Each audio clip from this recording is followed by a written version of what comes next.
বাড়ি ভাড়া ভাতা মূল বেতনের ৫% বা ন্যূনতম ২,০০০ টাকা বাড়ি ভাড়া বৃদ্ধির সরকারের সিদ্ধান্তকে প্রত্যাখ্যান করে আজ থেকে আমরণ অনশন কর্মসূচি শুরু করেছেন এমপিওভুক্ত শিক্ষকরা।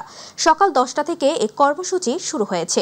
একই সঙ্গে দেশের সব বেসরকারি শিক্ষা প্রতিষ্ঠানে চলমান কর্মবিরতি আরও জোরদার করা হচ্ছে বলেও জানিয়েছেন তারা। গতকাল অর্থ মন্ত্রণালয় প্রবিধি অনুবিভাগ থেকে জারি করা এক অফিস আদেশে বলা হয়, এমপিওভুক্ত শিক্ষক কর্মচারীদের বাড়ি ভাড়া ভাতা মূল বেতনের ৫% হারে প্রদান করা হবে। কিন্তু শিক্ষক কর্মচারীরা তা প্রত্যাখ্যান করে আন্দোলন অব্যাহত রাখার ঘোষণা দেন।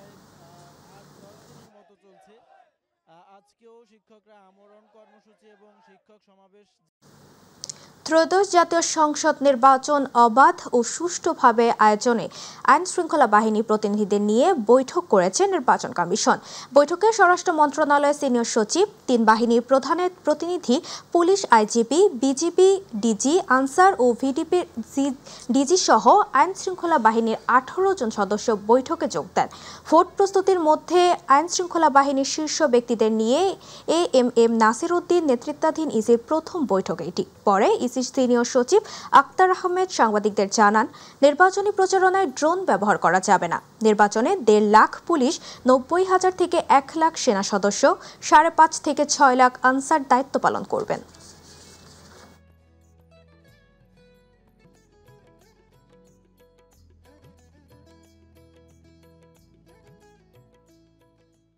গোয়েন্দা সংস্থাসমূহের ভিতরে সমন্বয় এবং তথ্য বিনিময়, ড্রোন ব্যবহার যে নিষিদ্ধকরণ আবার সেটা, আর তারপরে আপনার ভোট কেন্দ্র পর্যবেক্ষণের জন্য একটা আপনার বডি অন ক্যামেরা পুলিশের, এই বিষয়গুলো নিয়ে আমরা মোটামুটিভাবে বিস্তারিত আলোচনা করেছি। আজকের এই আলোচনায় এই সম্পর্কিত কোনো আলোচনা হয়নি। আজকের আলোচনাটা ছিল মূলত নির্বাচনকে সুষ্ঠু আরো সুন্দর করার জন্য প্রস্তুতিমূলক বিষয়। আপনি যে কথাটা বলেছেন এটার সাথে আজকের আলোচনার সাথে এর সাথে কোনো সূত্র ছিল না। ওনারা বলেছেন যে কিছু অস্ত্র এখনো পর্যন্ত 85% পর্যন্ত তারা রিকভারি করেছেন, আরো কিছু অস্ত্র এবং কিছু গোলা বারুদ এখনো পর্যন্ত আছে, কিন্তু প্রক্রিয়া চালু আছে, চলমান আছে। দর্শক, এই মুহূর্তে নির্বাচন কমিশন থেকে যুক্ত হচ্ছেন সহকর্মী আফজাল হোসেন।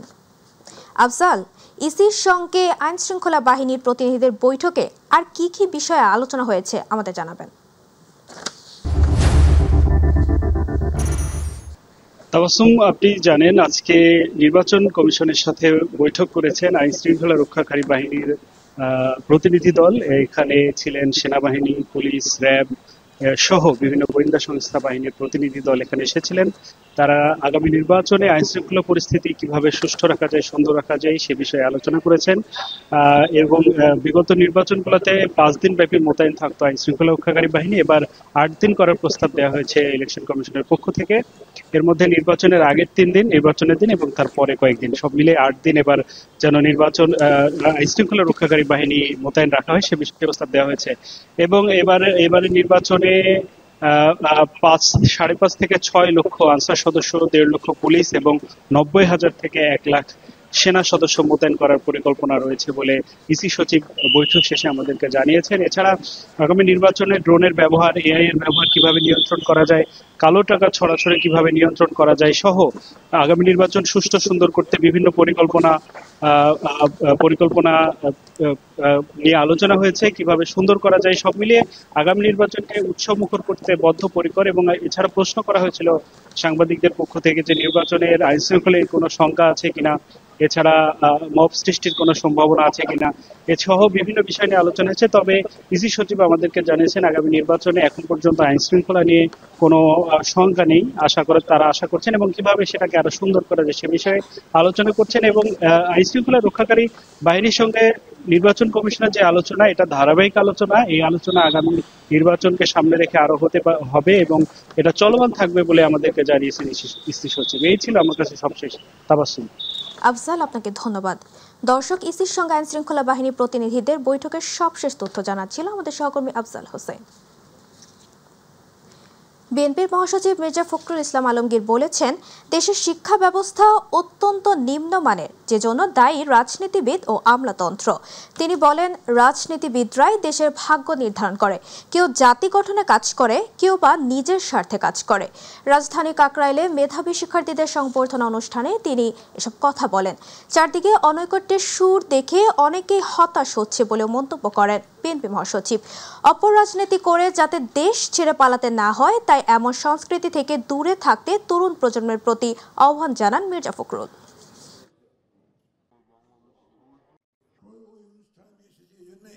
রাজনীতির মধ্যে যদি সৌন্দর্য না আনা যায়, রাজনীতির মধ্যে যদি সততা না আনা যায়, রাজনীতির মধ্যে যদি স্বপ্ন পূরণ করবার যে লক্ষ্যে দৌড় দেওয়ার যে ইচ্ছা সেটাকে তৈরি না করা যায়, তাহলে তো রাজনীতি কখনোই সুন্দর হবে না।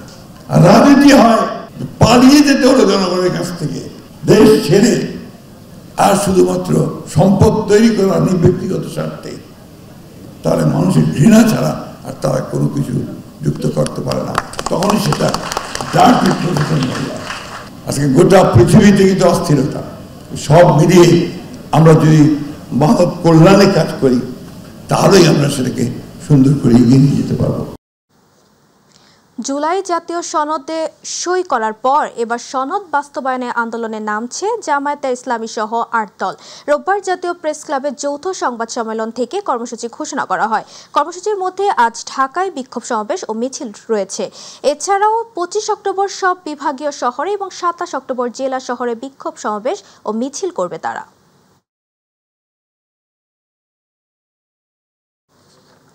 সাতক্ষীরা তালা উপজেলা জামায়াতে ইসলামী শাখার উদ্যোগে আজ অনুষ্ঠিত হবে ছাত্র যুব মহাসমাবেশ। এতে প্রধান অতিথি হিসেবে উপস্থিত থাকবেন বাংলাদেশ জামায়াত ইসলামী সেক্রেটারি জেনারেল অধ্যাপক মিয়া গোলাম পরোয়ার। বিশেষ অতিথি সাতক্ষীরা ১ আসনের মনোনীত সংসদ সদস্য প্রার্থী অধ্যক্ষ মোহাম্মদ ইজ্জতুল্লাহ। অনুষ্ঠানে উপস্থিত থাকবেন ইসলামী ছাত্র শিবিরের কেন্দ্রীয় সেক্রেটারি নুরুল ইসলাম সাদ্দাম। জামায়াত ও শিবির কেন্দ্রীয় ও জেলা নেতৃবৃন্দের অংশগ্রহণে মহাসমাবেশটি এক ঐতিহাসিক সমাবেশের রূপ নেবে বলে জানিয়েছেন আয়োজকরা।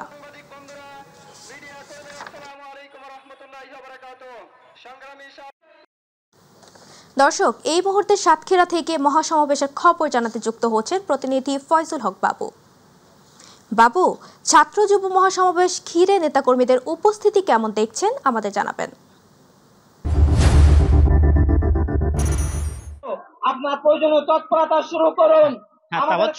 আপনি ইতিমধ্যে জেনেছেন যে বাংলাদেশ জামায়াত ইসলামী সাতক্ষীরা তালা উপজেলা শাখার উদ্যোগে ছাত্র এবং যুবক মহাসমাবেশ অনুষ্ঠিত হচ্ছে এবং তালা উপজেলার পক্ষ থেকে জানানো হচ্ছে আজ বিকাল ২টা থেকে কিন্তু এই সমাবেশ শুরু হয়েছে এবং ইতিমধ্যে কিন্তু এই সমাবেশ শুরু হয়ে গেছে। এখানে স্থানীয় নেতৃবৃন্দ কিন্তু ইতিমধ্যে বক্তব্য রাখছেন।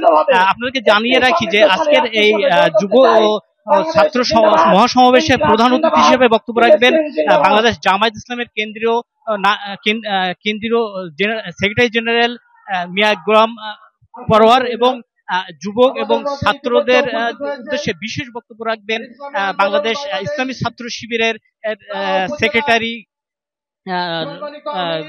সাদ্দাম এবং এখানকার যে তালা কলরা ১ আসনে বাংলাদেশ জামায়াত ইসলামের মনোনীত যিনি সংসদ সদস্য প্রার্থী আছেন ইজ্জতুল্লাহ এবং এখানে কিন্তু আমি এখন দাঁড়িয়ে আছি সাতক্ষীরা তালা উপজেলার বলফিল্ড মাঠে।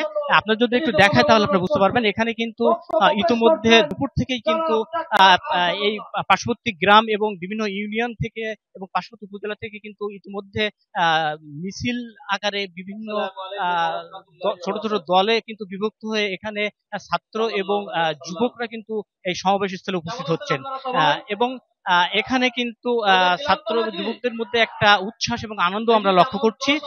এই ইতিমধ্যে কিন্তু এই সমাবেশস্থলে বিভিন্ন স্লোগানে মুখরিত হয়ে উঠেছেন এবং এখানে আসার পরে আমরা যে যুবক এবং ছাত্রদের সাথে কথা বলে যে জানতে পেরেছি তারা অনেকেই বলছেন যে তারা যেহেতু সামনে আগামী সংসদ নির্বাচন এবং সংসদ নির্বাচনে তারা অধিকাংশই কিন্তু নতুন ভোটার, যে কারণে তারা এই সমাবেশের মাধ্যমে কিন্তু তারা তাদের এই যে ভোটের যে দিক নির্দেশনা তারা আজকে এই সমাবেশের মাধ্যমে কিন্তু নতুন ভোটাররা যে প্রধান অতিথি যে গুরুত্বপূর্ণ বক্তব্য রাখবেন এবং তাদেরকে দিক নির্দেশনামূলক বক্তব্য দিবেন, তারা সেই দিক নির্দেশনামূলক বক্তব্যের আলোকেই কিন্তু আগামী সংসদ নির্বাচনে জামাত ইসলামের পক্ষে কিন্তু তারা কাজ করবে বলে আমাদেরকে জানিয়েছেন।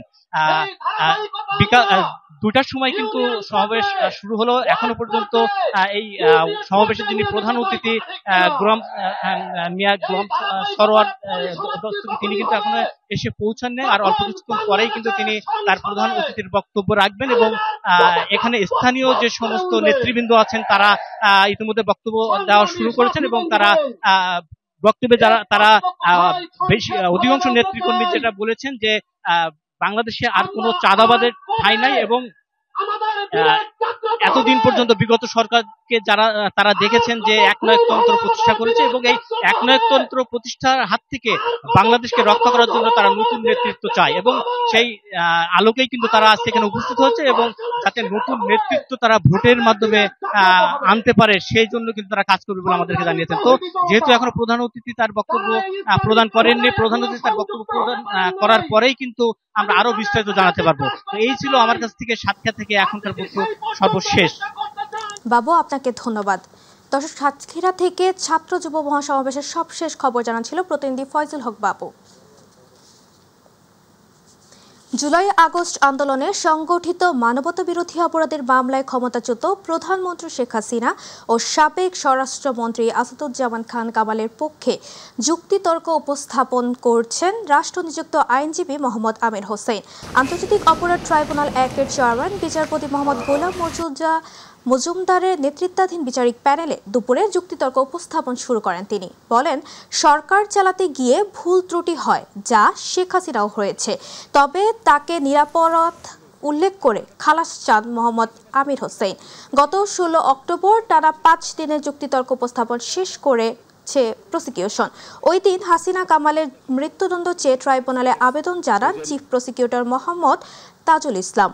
এদিকে জুলাই আন্দোলনে সাভারের আশুলিয়ায় 6 লাশ পোড়ানো সহ 7 জনকে হত্যা মামলায় 12তম দিনের সাক্ষ্য গ্রহণ শেষে ফের সাক্ষ্য আগামীকাল।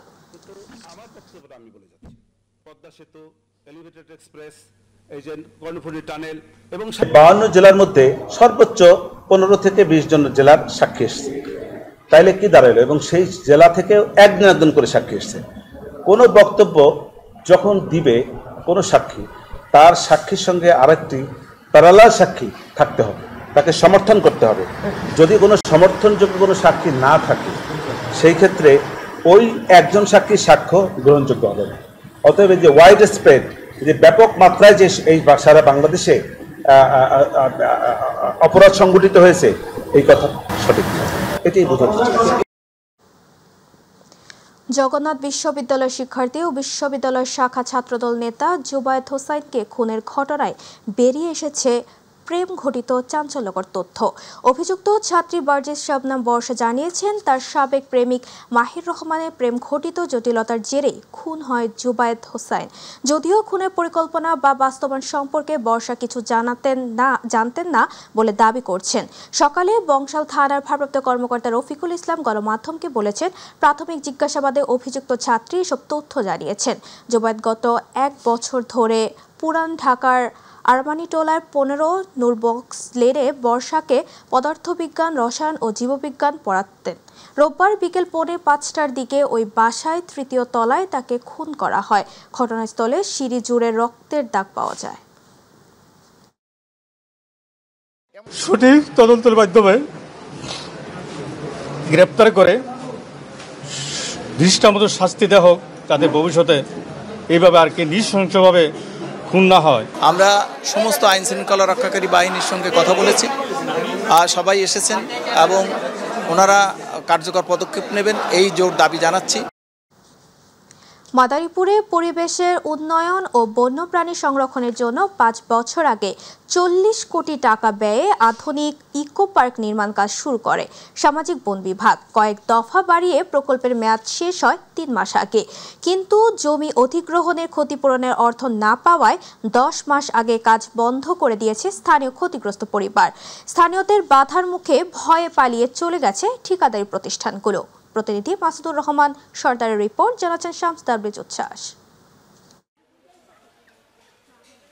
মাদারীপুর জেলাবাসীর বিনোদনের খোরাক জোগাতে আর ২৫০০ বানরকে নিরাপদ আশ্রয় দিতে ৫ বছর আগে চরমুগুরিয়ায় আধুনিক ইকো পার্ক নির্মাণের উদ্যোগ নেয় সামাজিক বন বিভাগ। কিন্তু প্রকল্পের মেয়াদ শেষ হলেও সম্পন্ন হয়নি নির্মাণ কাজ। ২০২০ সালে শুরু হওয়া এই প্রকল্পের ব্যয় ধরা হয় শুরুতে ৩১ কোটি ৭৪ লাখ টাকা, পরে সংশোধিত হয়ে তা দাঁড়ায় ৩৬ কোটি ৮০ লাখে। ১১টি প্যাকেজে বিভক্ত হয়ে এই প্রকল্পের কাজ শুরু করে ৮টি ঠিকাদারি প্রতিষ্ঠান। ২০২৫ সালের জুনে কাজ শেষ হওয়ার কথা থাকলেও ১০ মাস আগে কাজ বন্ধ হয়ে যায়। এর কারণ জমি অধিগ্রহণের ক্ষতিপূরণ না পাওয়া। আমাকে জমিগুলি যে লইয়ে গেছে 10টা বছর ধরে, এই 10টা বছর ধরে খালি আমাকে ঘুরাইতেছে। টাকা পয়সা দিবে করি আমরা যাই আর ঘুরিয়াহি, আমরা এই টাকা পয়সা পাইতেছি না আজ প্রায় ৮-১০ বছর। আমার দলিলপত্র সব আছে, আমাকে টাকা আইজ দেয় কাইল দেয়, আমার টাকা দেয় নাই। ডিসি অফিসে নেয় আনে ডিসির পর ডিসি বদলাই যায়, আমাকে টাকা পয়সা দেয় নাই। মন্ত্রণালয়ের সিডিডে আইলে আমরা আপনাকে টাকা দেব, এই চাল বাহানা করছে। বা আমরা এলাকার মানে ক্ষিপ্ত তাইয়া আমরা এই কাজটা দেখি বন্ধ করি। এমন পরিস্থিতিতে অনেকটাই অসহায় সামাজিক বন বিভাগের কর্মকর্তা। তারা বলছেন ক্ষতিগ্রস্ত ২৪টি পরিবারকে জেলা প্রশাসনের কার্যালয় থেকে অর্থ প্রদান না করায় এখন অনিশ্চয়তার মুখে পুরো প্রকল্পটি। ইকো পার্কের পরবর্তী কাজের জন্য মন্ত্রণালয়ে একটা উচ্চ পর্যায়ের একটা কমিটি হয়েছে। কমিটির লোক এখানে আসবেন, তারা দেখে তারা যে সিদ্ধান্ত দেবে সেই সিদ্ধান্ত মোতাবেক পরবর্তীতে কার্যক্রম গ্রহণ করা হবে। জেলা প্রশাসনের দাবি, প্রকল্প এলাকায় সরকারি খাস জমি রয়েছে, তাই যাচাই বাছাই ছাড়া ক্ষতিপূরণ দেয়া সম্ভব নয়। ডকুমেন্টসগুলি যাচাই বাছাই শেষে সঠিক যে ক্ষতিগ্রস্ত পরিবার তাদের কাছে ক্ষতিপূরণের টাকা প্রদান করা হবে। প্রকল্প বাস্তবায়নের সাথে যুক্ত 11টি ঠিকাদারি প্রতিষ্ঠানের কোনো প্রতিনিধিকেই পাওয়া যায়নি। প্রকল্পের অধিকাংশ ঠিকাদারের বাড়ি খুলনায়। শামস তাবরিজ উচ্ছ্বাস, মাই টিভি নিউজ ডেস্ক। কুষ্টিয়ার আকরাবাড়িতে শেষ হল বাউল সম্রাট ফকির লালন শাহর ১৩৫তম তিরোধান দিবস উপলক্ষে ৩ দিন ব্যাপী জাতীয়ভাবে আয়োজিত লালন উৎসব। রাতে আকরাবাড়ির মূল মঞ্চের আলোচনা সভায় পুলিশের খুলনা রেঞ্জের ডিআইজি মোহাম্মদ রেজাউল হক এই লালন উৎসবের আনুষ্ঠানিক সমাপ্তি ঘোষণা করেন। লালন একাডেমির সভাপতি ও কুষ্টিয়ার জেলা প্রশাসক আবু হাসনাত মোহাম্মদ আরাফিনের সভাপতিত্বে সমাপনী অনুষ্ঠানে বিশেষ অতিথি বক্তব্য দেন কুষ্টিয়া বিজিবির sector commander colonel Ahsan Habib, কুষ্টিয়ার পুলিশ সুপার মোহাম্মদ মিজানুর রহমান। শেষ দিনের আলোচনা সভায় মুখ্য আলোচক ছিলেন প্রফেসর ডক্টর মোহাম্মদ খালেদুজ্জামান। আলোচনা সভা শেষে মূল মঞ্চে লালন একাডেমির শিল্পী ও দেশবরণ্য লালন শিল্পীরা লালন ফকিরের আধ্যাত্মিক গান পরিবেশন করেন। ১৩৫তম তিরোধান উপলক্ষে আমরা এসেছি, এখানে খুব আনন্দিত হই। আবার এখানেও এসে যে এত আনন্দিত পাইলাম, মানে সে বললে বোঝানো যাবে না যে এত আনন্দ হলো। যাবার সময় খুব কষ্টই লাগে, এখান থেকে যাইতে ইচ্ছা করে না।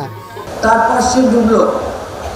শুরু করি লালনের বাক্য দিয়ে, ডুবে দেখো দেখি মন কি রূপ লীলা হয়, যারে আকাশ পাতাল খুঁজি এ দেহে সে রয়।